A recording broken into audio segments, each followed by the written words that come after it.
Have you ever noticed a terrifying pattern in your life? A pattern that is so subtle yet so precise it feels like a curse.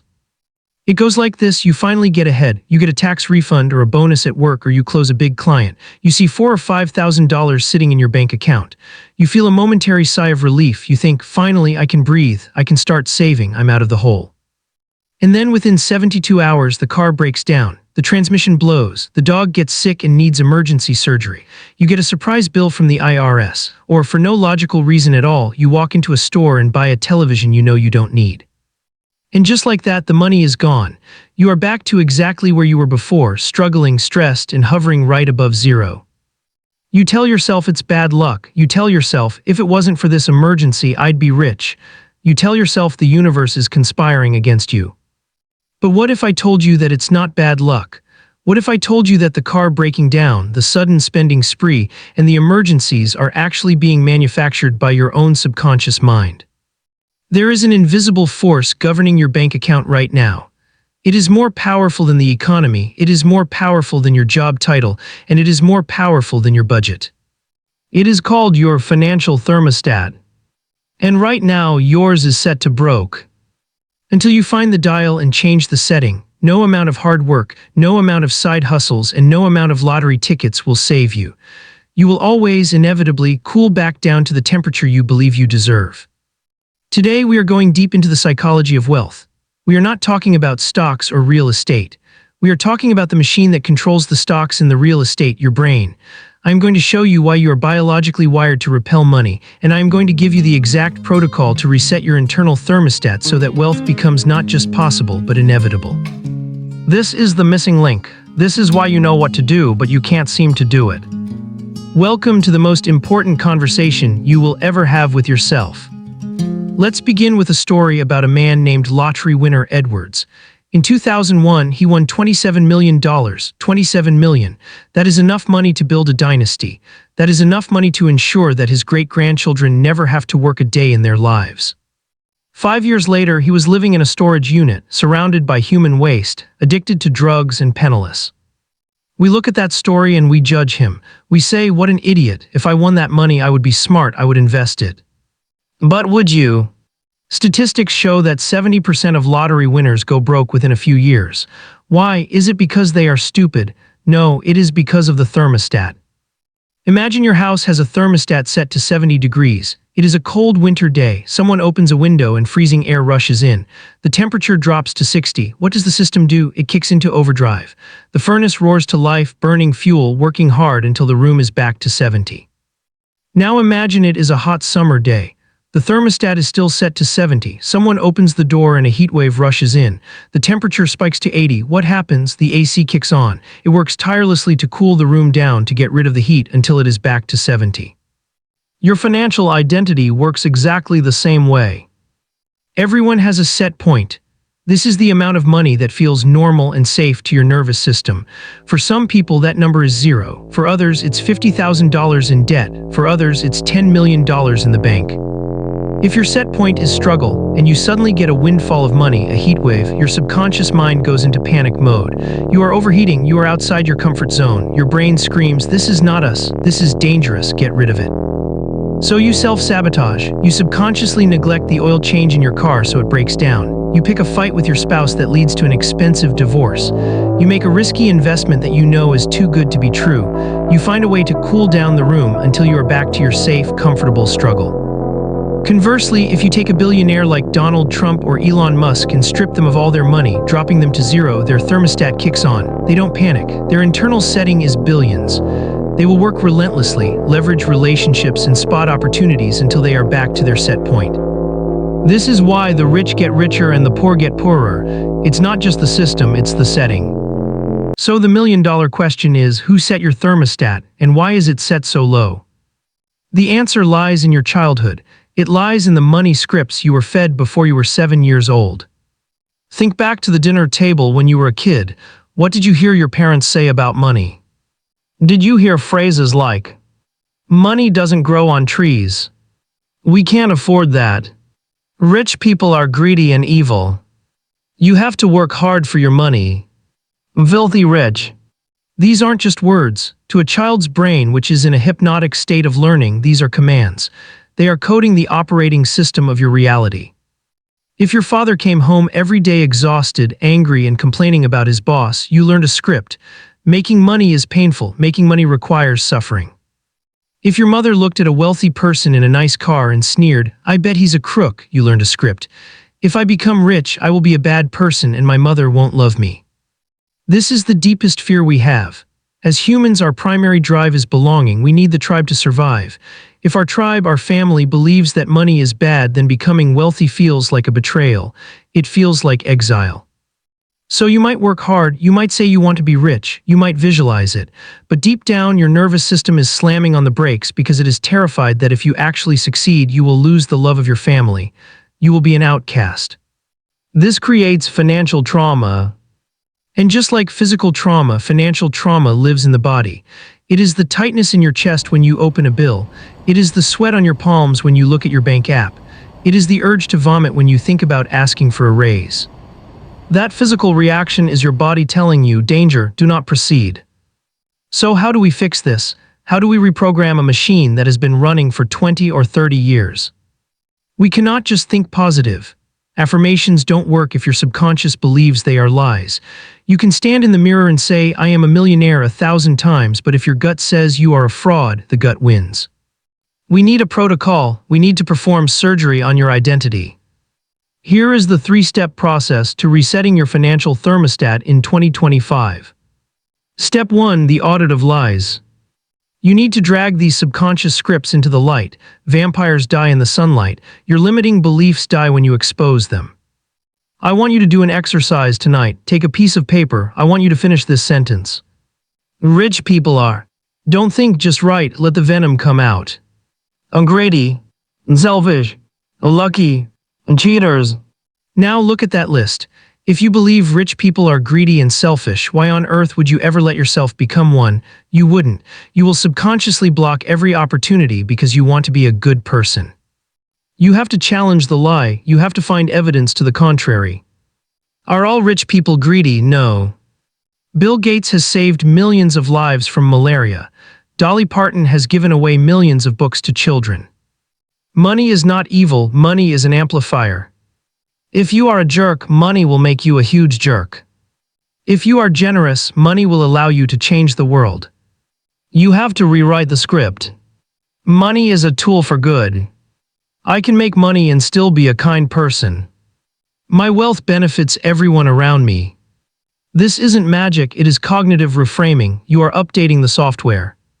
Step 2. The exposure therapy, changing your normal. Your thermostat is set by your environment.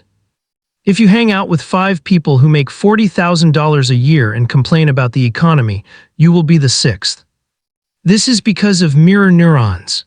We biologically mimic the people around us to build rapport. If your friends bond over being broke, you will stay broke to maintain the bond.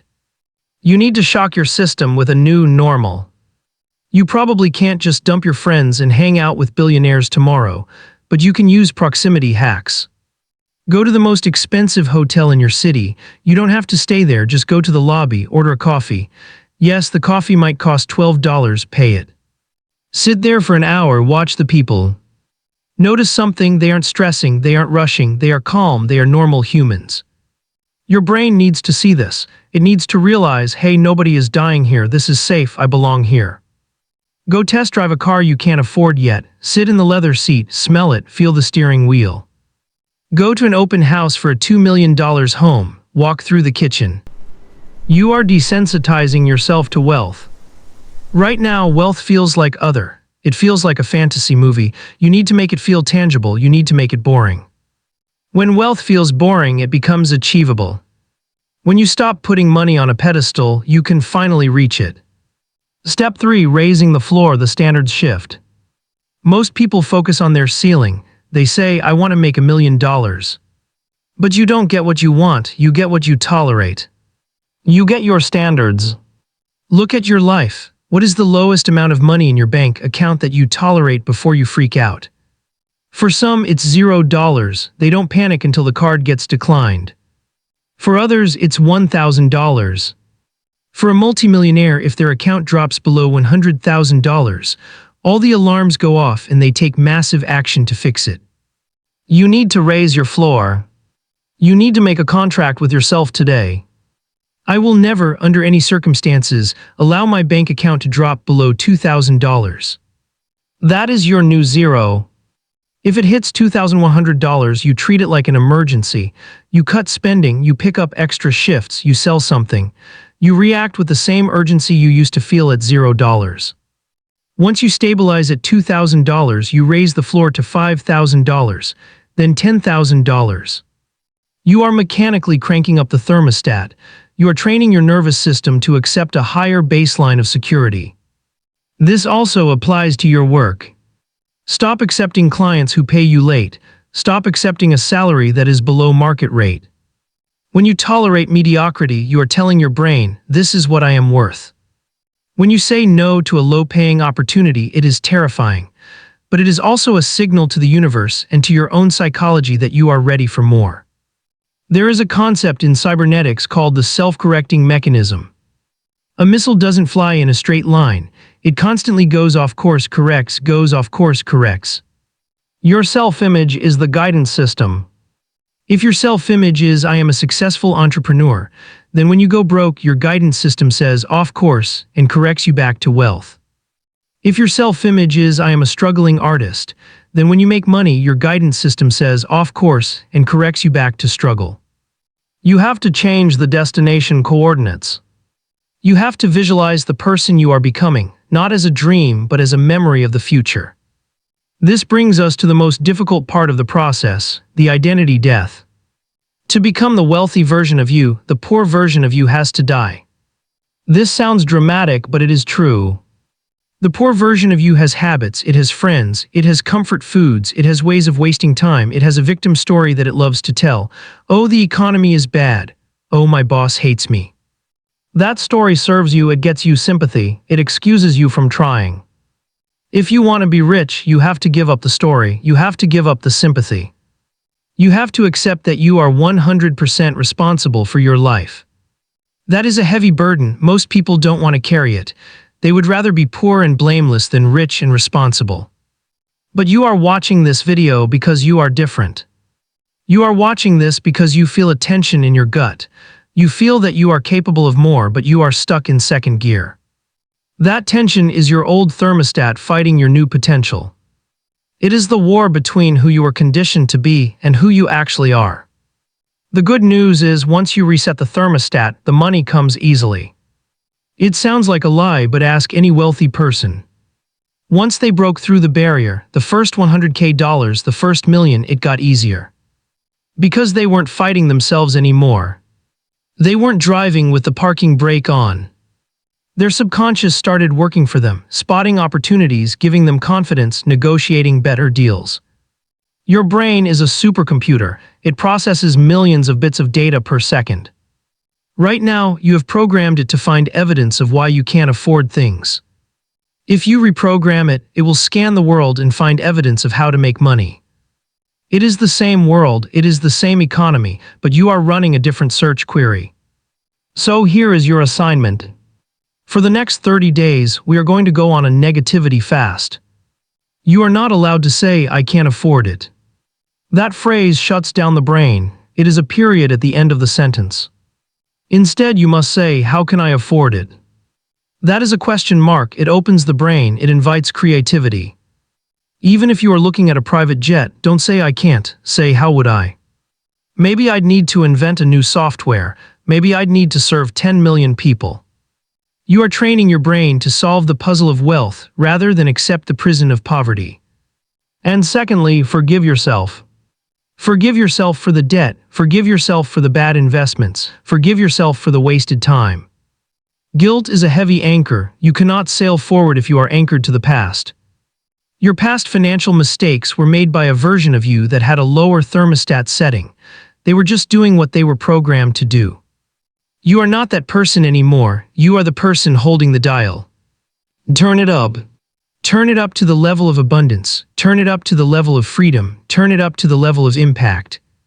It will feel uncomfortable. You will sweat. You will want to run back to the cold. Stay on the heat. Acclimatize to the new temperature. Because you don't get what you want, you get who you are. And starting today, you are the architect of your own value. Money is just paper, it is just numbers on a screen, it has no power over you. It flows to those who welcome it, and it flees from those who fear it. Stop fearing, start building. The invisible wall is gone. Walk through. If you are ready to make this shift, if you are ready to kill the old identity and birth the new one, I want you to make a declaration. Don't just watch this video and scroll away. Comment below 2 words. I'm shifting.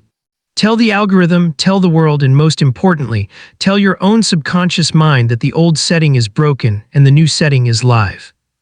And if you want to know the specific tactical steps, the how-to of investing that comes after you fix the mindset, I have a complete breakdown right here. But don't click it until you have made the commitment. Fix the machine first, then run the race. I'll see you at the top.